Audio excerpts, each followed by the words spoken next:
Well,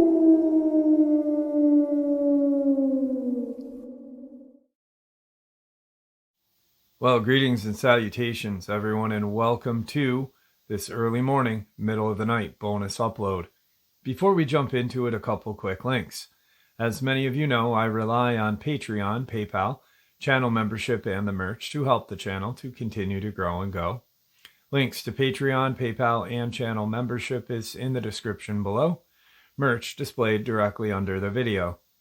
Also, Dogman, Frightening Encounters, Volume 1 through 3, the audiobook versions. They were written and researched by Tom Lyons, narrated and produced by me, Jeff Nadolny. Those audiobooks are available on Audible, Amazon, and iTunes, links to which are also in the description as well. And finally, last but definitely not least, if you'd really like to help support this channel to continue to grow and go, simply subscribe. It does not cost a cent. Click that like button, takes half a second. If you don't want to miss out on any of the informative uploads that I put out daily, click that bell icon, and folks, please leave a comment and share the video. Why? Well, because all of these things really do help this channel to continue to grow and go. They definitely do matter, and they are appreciated. And with that, I have taken far too much of your time. Let's jump in to this early morning, middle of the night bonus upload, shall we? The Adirondacks is a place of beauty, widespread wilderness, happy tourists. It's also a place filled with mystery. Back in November of 2015, Thomas Mezik, age 82, suddenly vanished when he was hunting deer in an area of the wild forest near the town of Horicon in Warren County, New York. Mezik was with a group of hunters who had been hunting together in the Adirondacks for decades. He was last seen by his group when he went further into the woods and took a seat after failing to meet at their designated area. They knew something was wrong and assembled a search party. Even after more than 10,000 hours of total search time had been spent, through miles of terrain, no trace of Thomas Mezik was ever found. The use of helicopters, canine, veteran teams of forest rangers, no avail, as officials have sadly scaled back the search in late January of 2016. Rangers still continue to monitor the area and conduct spot searches and training exercises to hopefully someday find Thomas E. Mezik. Turns out that the Adirondacks are infamous for disappearances that turn into mysteries, especially in the case of 8-year-old Douglas Legge. Walking through the woods to his family's seasonal home in the Santanoni Preserve in Newcomb, Douglas Legge disappeared almost 45 years ago, July 10th, 1971. While Legge and some relatives were heading out for a hike, his uncle told him to walk back to camp and get some long pants on. The distance was short, and it was a straight walk down the path, but Legge was never seen again. More than 600 people looked through miles of woods for 6 weeks with helicopters and the United States Air Force planes equipped with infrared equipment. Over the years, there has been many different rumors circulating around, but none have led to the conclusion that Legge was kidnapped or murdered. Instead, the police have a theory. Douglas got lost in the unforgiving woods of the Adirondacks. He is described as an avid hiker and a mini woodsman. It was quite peculiar he disappeared without a trace. But then again, Thomas Mezik also disappeared without a trace despite being an avid hunter of the Adirondacks for decades. July 10th, 1971, Douglas Legge 8 disappeared on a hike on the Santanoni estate near Newcomb in the Adirondack Mountains. He was never seen again. Santanoni Preserve, previously estate, was established by Robert C. Prine, a prominent Albany banker and businessman. He also is the reason why my city of Glens Falls is on the map in New York. If it wasn't for him and another gentleman with the last name of Finch, they created one of the largest paper mills in New York State called Finch Prine. The so-called Great Camps were popular amongst the wealthy industrialists of New York as summer retreats with beautiful mountains, cooler temperatures, and fresh air. Acquiring about 12,900 acres in the town of Newcomb, just south of the Adirondack High Peaks, Prine employed the renowned architect Robert H. Robertson to design the summer residential complex. It had 40 buildings, a 24-room main lodge, and a model farm. Robert C. Prine's heirs in 1953 sold the estate to the Melvin family. Myron Melvin Sr., Myron, and his brother Crandall of Syracuse. For 20 years, the Melvins and the extended family used it for their summer vacations. Douglas's mother, May Melvin Legge, was the daughter of Myron Melvin, who, along with his brother, established the prestigious Syracuse law firm Melvin and Melvin. Santanoni is located in the remote Essex County, New York, surrounded by forests, lakes, and wilderness. There are many wetlands in the area, including swamps, marsh, and bogs. Douglas Legge was the grandson of the owners of the estate. The Melvin family and the extended family had gathered together for one last vacation at their backcountry retreat before it was going to be sold. Really quick, Essex County, Warren County, Washington County, and Saratoga County have all documented Sasquatch Dogman cases. Documented on the internet, not just by me. I'm a local, so of course I looked this up. They all have documented cases. Doug, or Dougie, as he was known, 4'6", 76 pounds, was a keen hiker and a mini woodsman, despite his young age. Saturday afternoon, July 10th, 1971, Dougie and his uncle set out for a hike around Santanoni property. His uncle noted that there was poison ivy on the trails and told reluctant Doug to return to the lodge and change from shorts to long pants. A walk around the half mile, he passed his older brother and cousin about 50 to 60 yards from the main lodge building. He failed to return to his uncle and was never seen again. That evening, as the temperature dropped, the family called the state police, and locals from the town searched for the body throughout the night. The next day, a formal search was started by forest rangers using dogs. Helicopters were deployed, and the United States Air Force, out of Plattsburgh, sent planes equipped with heat-detecting infrared. At the height of the search, close to 1,000 volunteers were scouring the area. The wilderness terrain with swamps, bogs, dense forests, fallen trees made the search more dangerous and difficult. It was almost hampered by the lack of coordination, with no one being in charge. During an S&R effort, the weather deteriorated, with heavy rain, falling temperatures at around 40 degrees, which added to the dangers for Dougie as well as searchers. That is a very, very rare July month for the Adirondacks. We do not have cold nights like that. It must have been a very rainy season, because our nights are usually 60, sometimes 70. A bloodhound found the scent, but it was lost at the edge of a swampy pond, which was subsequently drained and dragged. Nothing was found. Then sneaker tracks were found about 2 miles away at Ward Pond on the 5th day of the search, but the rain had washed away any chance for the dogs to pick up a scent. A week after Dougie's disappearance, the family hired an elite search team of over 20 mountain men from the California Sierra Madre Mountains.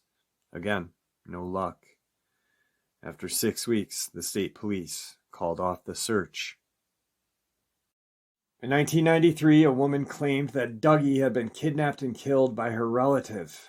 His body was dumped into the lake in Lewis County. Officials searched the dry lake bed, only to learn that the woman was a psychiatric patient suffering from false memory syndrome. Then around the same time, a man came forward to report to officials that he had come across a small skull and partial skeleton in 1973, which he believed to be a human. He and a friend were hunting and became separated as he chased a deer across a peninsula leading to the 21-acre island in Newcomb Lake, approximately a half a mile from the lodge. He didn't report it in 73, he says, because they didn't know about the case at the time and had been on leave from the Navy for 4 days and were not supposed to be there. He later reported it when his friend heard the news about the renewed search for Dougie based on the woman's false story. The man traveled from his home in Montana to show investigators the area where he found the remains, but unfortunately they found nothing. The remains would now be tobacco-colored and buried under inches of sediment and moss, and since an only general location could be given, authorities only searched the most likely area, a 50 by 50 yard area. The story fits with the last known sighting of Dougie, who was possibly attempting to follow his uncle around Newcomb Lake. Police had a theory that attempting to follow his uncle, he walked across the peninsula, thinking he was still following the lake shoreline, became disoriented, and lost on the island. The island was searched at the time of the disappearance, but it was hampered due to dense vegetation in the area. If Dougie did not become lost, he may have fallen to foul play or run off on his own accord, then drowned in a bog or a swamp. The family, not wanting to return to the scene of the tragedy, quickly contracted with a newly formed Adirondack Conservation Committee of the Nature Conservation to purchase the entire Santanoni Preserve. The furnishings were removed, and the committee then resold the property to the state of New York for incorporation into the State Forest Preserve. For 2 decades, Camp Santanoni buildings were inadequately maintained by the state, since the intent, as required by the Article 14 of New York State Constitution, providing for the retention of the Adirondack wilderness, was to remove improvements in order to return the Santanoni Preserve to a forever wild condition. Today, Santanoni Preserve has been restored to its former glory and is designated a National Historic Landmark, requiring a 5-mile hike to gain access to the buildings from the closest road. The main lodge and most of the outbuildings were renovated by the Adirondack Architectural Heritage under the administration of the New York State Department of Encon and its preservation officers. Which then leads us right to this case. One of Tennessee's most infamous missing persons case involves a child who vanished in the Great Smoky Mountain National Park more than 50 years ago. The lessons learned from that search have been studied and developed into modern-day science now used for search and rescue operations. The hunt for Dennis Martin, 6, remains the largest scaled search for missing person in the Smokies. He was definitely there, said Park Ranger Dwight McCarter. But what happened to him? That's the question. McCarter was involved in the 16-day rescue effort for Martin that started June 14th, 1969. Dennis, it's hard to figure. The Martin family was camping along the Appalachian Trail for the weekend. The boy's 7th birthday was only 6 days away. According to former GSMNP Deputy Superintendent Clay Jordan, Dennis, his brother, and friends decided to hide, then sneak up on the adults. They were back country camping at a Spence Field area when Dennis hid behind a shelter. That was the last time he was seen. Just within minutes, literally, his father and other adults started searching for Dennis. Jordan explained, with no luck.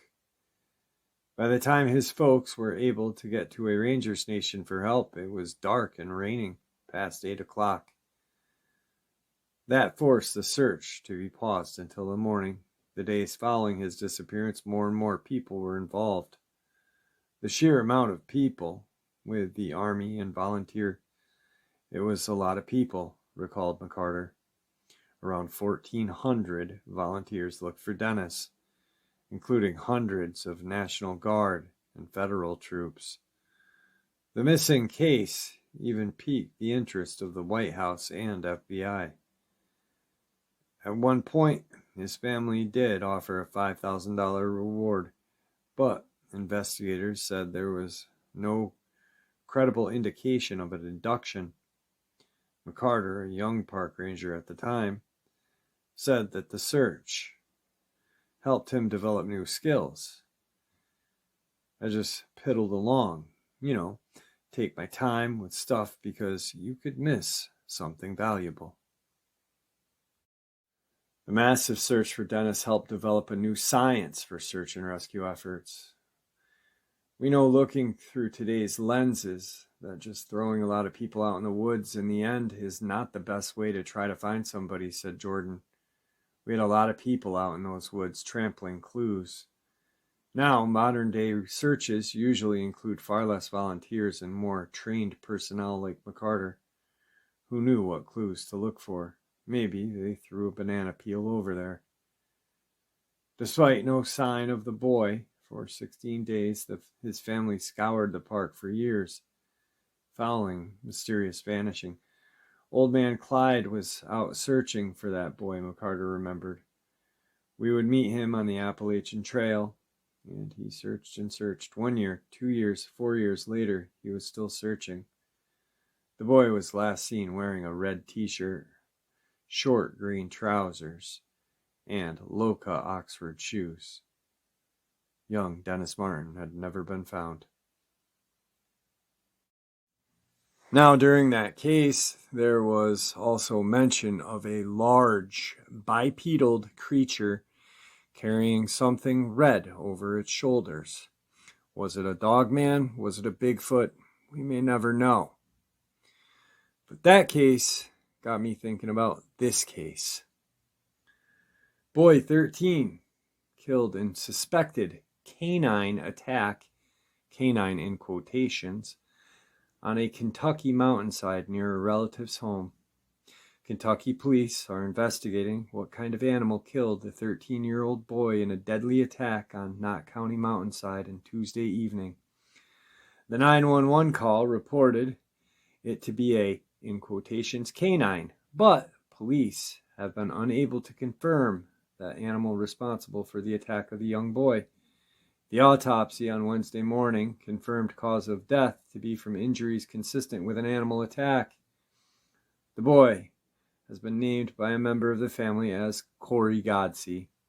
He is believed to have been staying with a relative, but was not new to the area. Police warned the community to remain hyper-vigilant, but do not believe there is any immediate threat. No, a little boy just died. A 13-year-old boy just died, but no threat. A Kentucky teen died on Tuesday after being attacked by a canine-type creature police have yet to identify. Right there, canine-typed creature. Not a dog, not a wolf, not a coy dog, a canine-type creature. Kentucky State Police were called to the home of Emelina community in Knott County at around 6 p.m. on Tuesday following a report of an animal attack on a 13-year-old boy. His body was found on a mountainside behind the residence at Knott County coroner Corey Watson pronounced him dead from suspected injuries stemming from an animal attack. An autopsy performed at the state medical examiner's office in Frankfort Wednesday morning determined the cause of death to be from injuries consistent with an animal attack.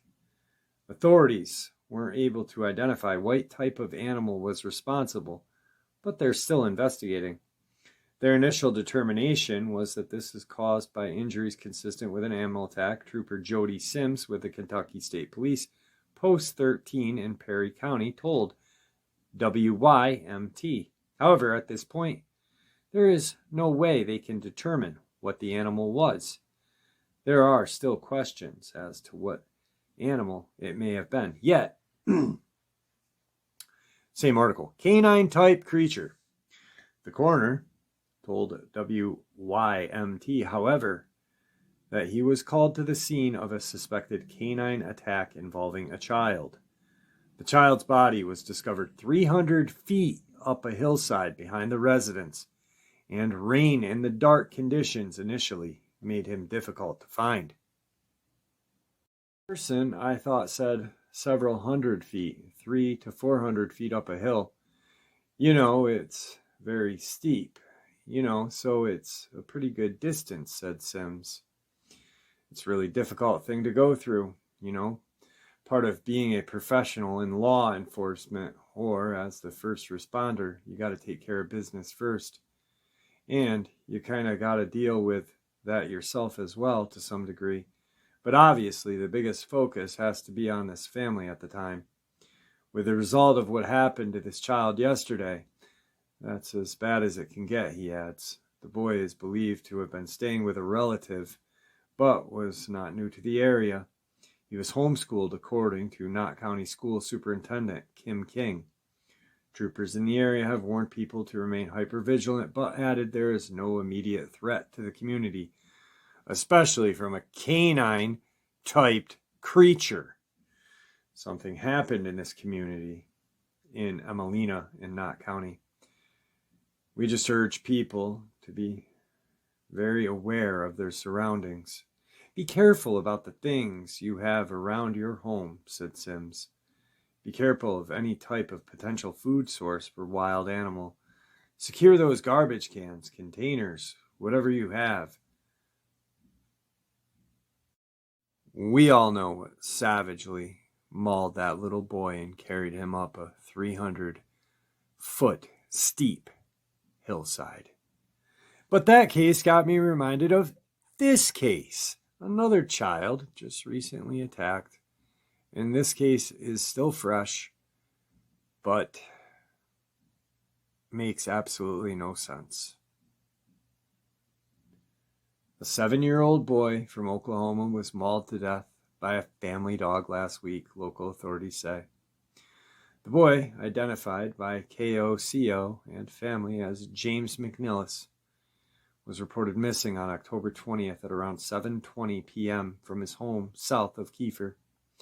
Less than 15 miles south of Tulsa, the Creek County Sheriff's Office said in a statement. When authorities arrived on the scene, a family member of McNillis located him on the property. The child was pronounced deceased at approximately 7:35.